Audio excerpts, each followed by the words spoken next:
Hi, this is Mrs. Miles recording another GCSE question at foundation level.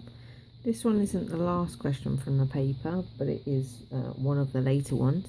If you're doing this topic by topic, this particular topic is a formulae.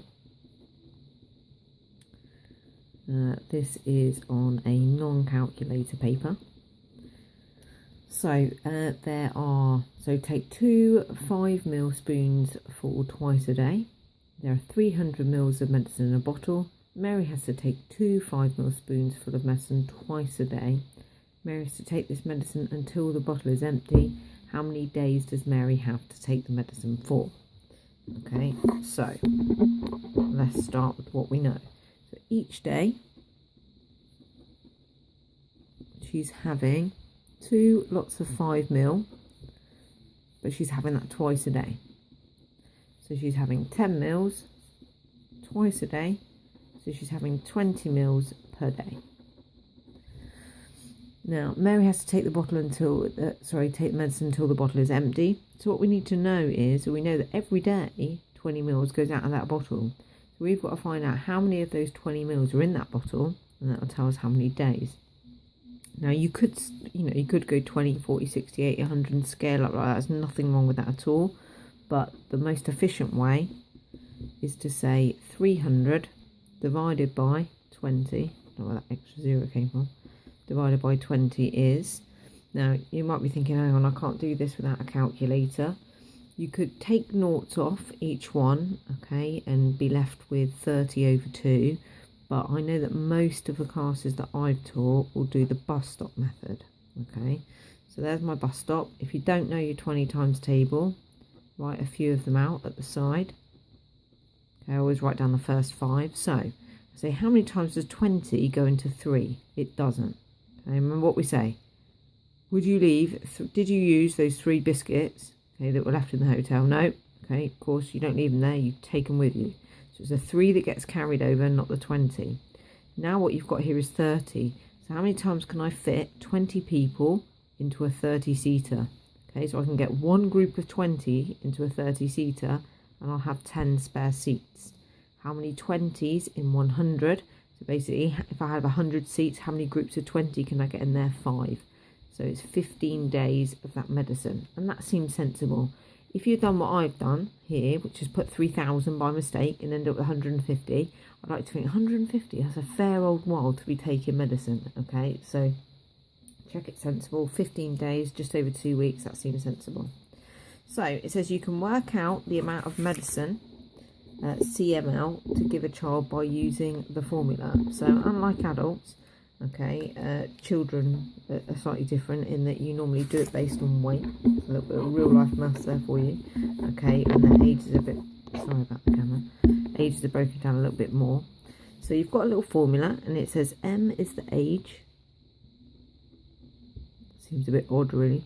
A is the adult dose. The reason I say it's a bit odd is because you're going to think A for age rather than A for adult. That's probably done on purpose. Now, if in doubt, sub it in. Okay, so you're trying to work out the amount of medicine you give to the child. Now C is the amount of medicine, so this is what we're trying to find. So we try to find the value of C. So if in doubt, sub it in. Remember, in between in algebra we don't write the times sign, so this is the same as saying M times A over 150. So we sub it in. M is the age of the child in months. The child is 30 months old, so we put 30 for the age, multiplied by the adult dose, and adult's dose is 40, and then we divide that by 150. So bid math says you do the brackets first if you've got them, then you do the indices, then you do the divide and multiply and so on. Unfortunately, we cannot do this divide until we know what we're dividing by, so the multiplication comes first. So 3 times 4 is 12.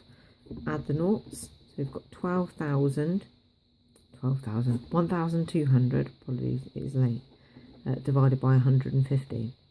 Now, just like we were saying before, and I'll show you a different way of doing it, you could go straight to bus stop now, okay? It wouldn't be the most efficient way of doing it. What we can do is we can divide the top and bottom of this fraction by 10, some people will tell you is the same as taking a naught off, okay? What we'll do is counting down a fraction, just like if you had 10 over 20 is the same as a half, okay? They are equivalent. I've divided the top by 10, the bottom by 10. I know they look different, but they're the same. So 1,200 divided by 150 is the same as 120 over 15, which is a slightly easier calculation to do. Now, I'm going to do the bust up again, mainly because that's what most of you will do. So we'll write a few of them out: 15, 30, 45, 60, 75. Check that's right. So 15s into 1, don't go. Okay, did you eat that biscuit in the hotel? No. Are you going to leave it there? No, you're going to bring it with you. Okay, how many times can you get 15 into 12? So legally, 15 people into a 12-seater bus, minibus, whatever, won't go. So you didn't use those 12 biscuits in the hotel this time, so you bring them with you. Okay, so at this point here, you're thinking, well, hang on a second, I'm no better off. And it does work out like that sometimes. So at this point, just keep going. So add on 15 will give you 90. Add on another 15 will give you 105. Add on another 15 will give you 120. So we've got 1, 2, 3, 4, 5, 6, 7, 8. It's going to be double that amount. So work out the amount of medicine you give to a child, 8 millilitres, sorry. Now check it's sensible. It says the adult dose is 40. Okay, so the child dose being 8 for a 30-month-old child, so we're talking just under 3 years, does seem sensible. So that's your final answer. So I hope that makes sense. It's not as bad as it first seems, but this is supposedly a real life problem in a maths exam. So I hope you tune in again, and I'll see you tomorrow. Take care. Bye bye.